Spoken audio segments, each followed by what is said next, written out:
हा तो विषय खरोखर आहे. निसर्गाने सुद्धा शेतकऱ्याची साथ सोडलेली आहे, परंतु शेतकऱ्यांच्या मागं उभं राहण्याचं गव्हर्नमेंटचं पुरेपूर मन आहे. परिस्थिती तशी आहे. शेतकऱ्यांची आता कर्जमाफी केली, परंतु कर्जमाफीतून हा विषय सुटणार नाही. विषय असा झाला की शेतकऱ्यांना लागणारं बियाणं असो, खत असो, याचं ब्लॅकमेलिंग जोपर्यंत थांबणार नाही तोपर्यंत शेतकऱ्यांची हानीच होणार आहे. शेतकऱ्यांच्यासाठी ज्या बियाणाची उपलब्धता केली जाते ते खरं तर प्लॉट कृषी विभागाच्या मार्फत आणि विद्यापीठाच्या मार्फत ते प्लॉट दिले गेले जाते आणि त्या प्लॉटमधून उत्पन्न जे होते ते प्लॉटचं बियाणं सर्चिंग केलं जाते आणि त्या सर्चिंग केल्याच्या नंतर गव्हर्नमेंटचे जे काही अधिकारी आहे, म्हणजे एखादा जिल्हा कृषी अधिकारी असो, TMO असो, तालुका कृषी अधिकारी असो, यांच्या मार्फत बियाण्याची पासिंग केल्यानंतर ते खरं तर मार्केटमध्ये आले पाहिजे. परंतु असं होताना दिसत नाही, कारण संकट हे काही एकट्या मागं आलेलं नाही आहे. अनेक शेतकऱ्यांच्या मागं हे बियाण्याचं संकट आलेलं आहे. या संकटात कंपनी जेवढी दोषी आहे त्याच धर्तीवर अधिकारी सुद्धा या दोषी आहे. कारण तू अधिकाऱ्यानं पासिंग केल्याशिवाय बॅगा भरल्या जात नाही.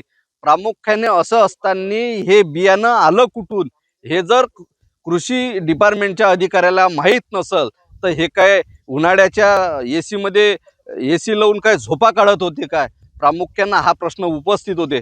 शेतकऱ्यांचं एक वेळा सोयाबीन पेरलं, एका एकराला कालांतरानं एका बॅगीच्या मागं 20 ते 25 हजार रुपये खर्च येतो. असे अनेक शेतकरी आहे का त्यांना दुबारही पेरणी केल्यानंतर आता पाण्याची दडी मारली आहे, म्हणजे निसर्ग सुद्धा कोपलेला आहे आणि त्या माध्यमातून तिसऱ्यांदा सुद्धा पेरणी करावं लागते काय असं कालांतरानं आज दिसून येत आहे. म्हणून शासनाकडे माझी तर जिल्हा प्रमुख या नात्यानं विनंती आहे का कंपनीवर कारवाई करत असताना कारवाई केलीच पाहिजे, त्यांच्याकडून वसुली सुद्धा केली पाहिजे.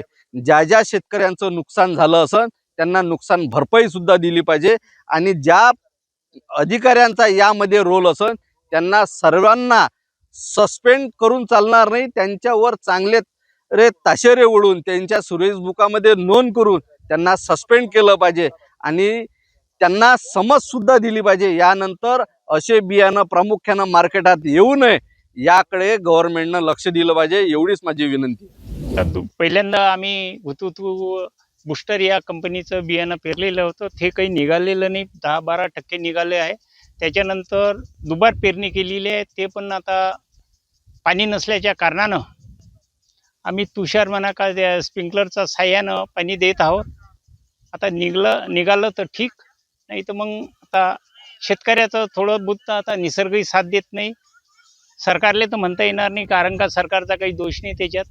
त्याहीपेक्षा कंपनीवाल्यानं जे आधीचं बियाणं होतं ते व्यवस्थित होतं, त्याच्यानंतर दुसरा लाट, तिसरा लाट, असं वाटते का त्यानं का बुस्टर म्हणा का आपली हे कंपनी म्हणा हुतू हे नावाजलेली असल्या कारणानं मागच्या वर्षी त्यानं त्या नावाचा गैरफायदा घेतलेला आहे आणि शेतकऱ्याला विशेष म्हणजे फिटून टाकलेलं आहे.